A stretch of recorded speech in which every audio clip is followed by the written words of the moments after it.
Hey everyone, welcome back to our channel. Relationships are like a good laugh. So important. But sometimes you just need a little help finding the funny side. Today, we're diving into a topic that many of us have faced at some point in our relationships. Those moments when we might have messed up, said the wrong thing, or accidentally used our partner's toothbrush to clean the grout. The usual stuff. Is your partner angry? We've got you covered. Stay tuned, because today we're talking about how to apologize sincerely and move forward. Chapter 1. Acknowledging the issue. Okay, first things first. Before you even think about uttering the words, "I'm sorry," take a moment to really understand the situation from your partner's perspective. And I don't mean just saying, "I get it," while mentally planning your grocery list. I mean really putting yourself in their shoes. Think about it. How do you feel when someone you care about does something that hurts you? Not great, right? It's like biting into a perfectly ripe avocado only to find out it's gone all brown and mushy inside. Disappointing, to say the least. So before you launch into your apology, take a deep breath and try to see things through their eyes. Did you forget your anniversary? Did you accidentally spill coffee on their new rug?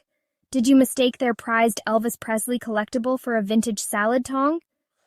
Whatever it is, acknowledge it, and show them you understand why they're upset.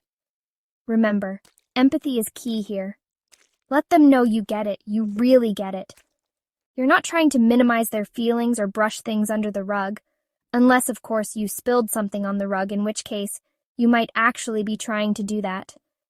The point is, acknowledging the issue is the first step to showing your partner that you're truly sorry and that you care about their feelings. Chapter 2. Expressing genuine remorse. Alright, now that you've acknowledged the issue, it's time to break out the big guns. Genuine remorse. And no, I'm not talking about that sorry, not sorry kind of apology. I'm talking about the kind that comes from the heart, the kind that says, "I messed up, and I feel terrible about it." Think of it like this. Remember that time you accidentally hit reply all on that email?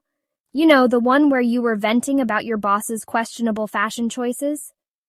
Yeah, that kind of terrible. You need to convey that same level of regret to your partner. Let them know that you genuinely feel bad for hurting them, for disappointing them, for making them question your sanity.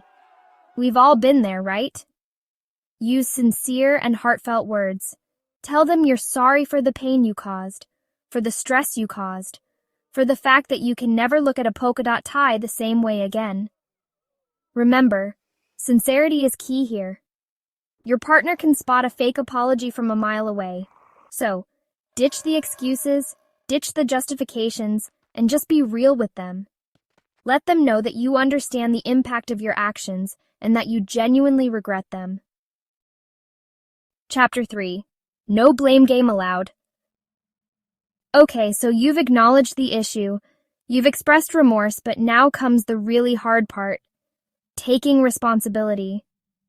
This is where you resist the urge to channel your inner lawyer and start building a case for why it's not entirely your fault. Here's the thing.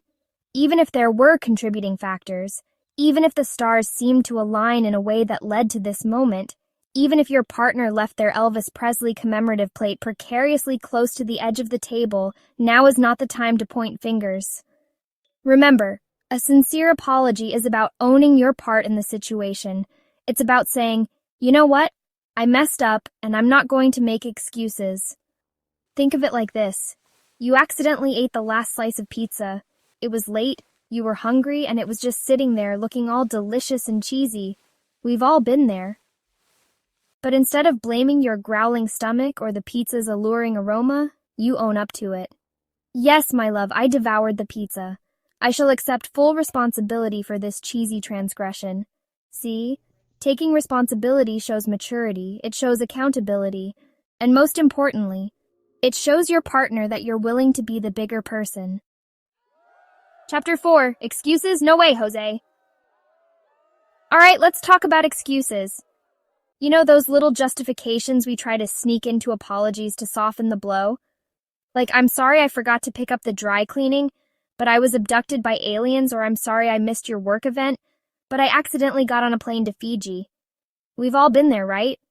Okay, maybe not quite, but you get the point.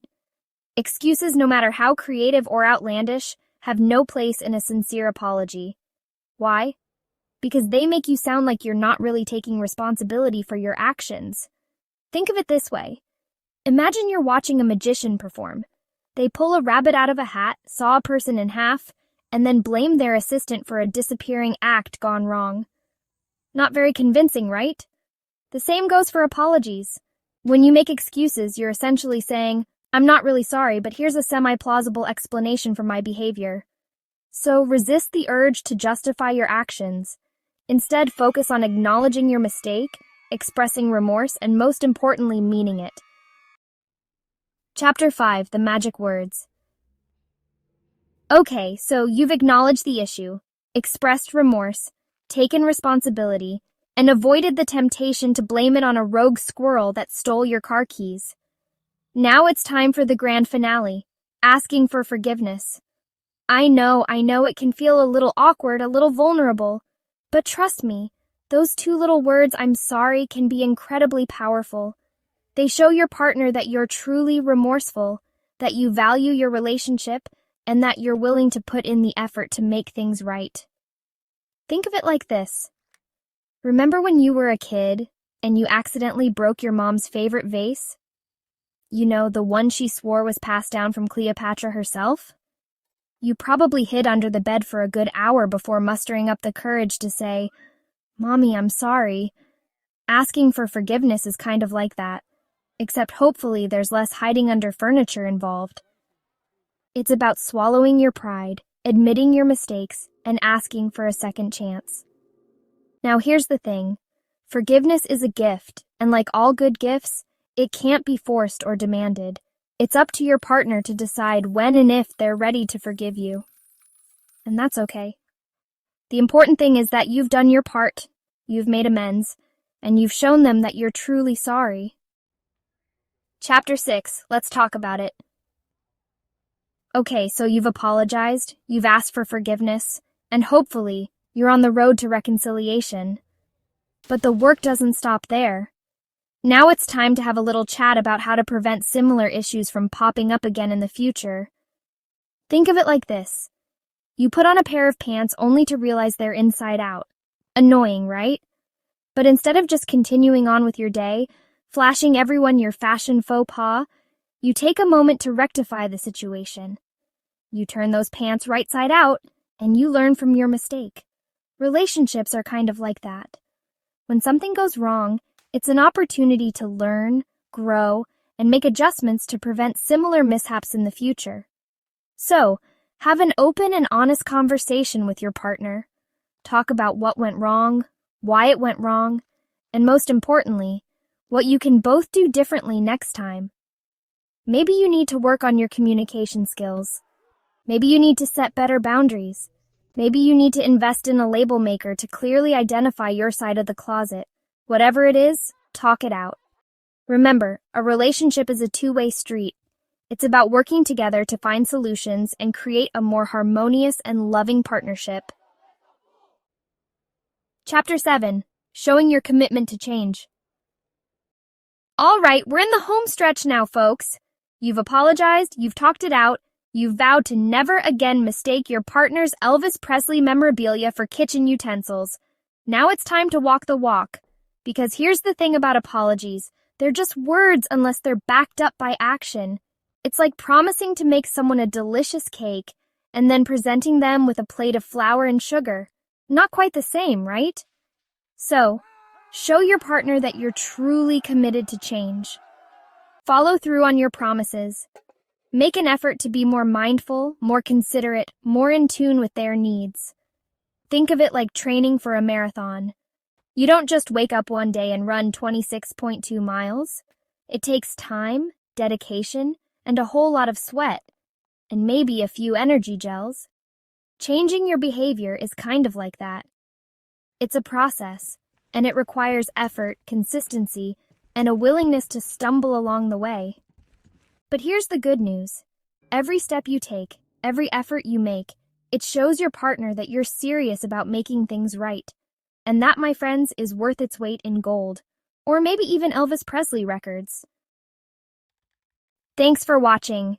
If you found this video helpful, please give it a thumbs up and subscribe to our channel for more relationship advice.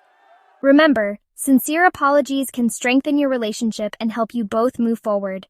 Because at the end of the day, relationships are all about love, understanding, and maybe a shared love for avocado toast. Unless, of course, one of you ate the last slice. See you in the next video.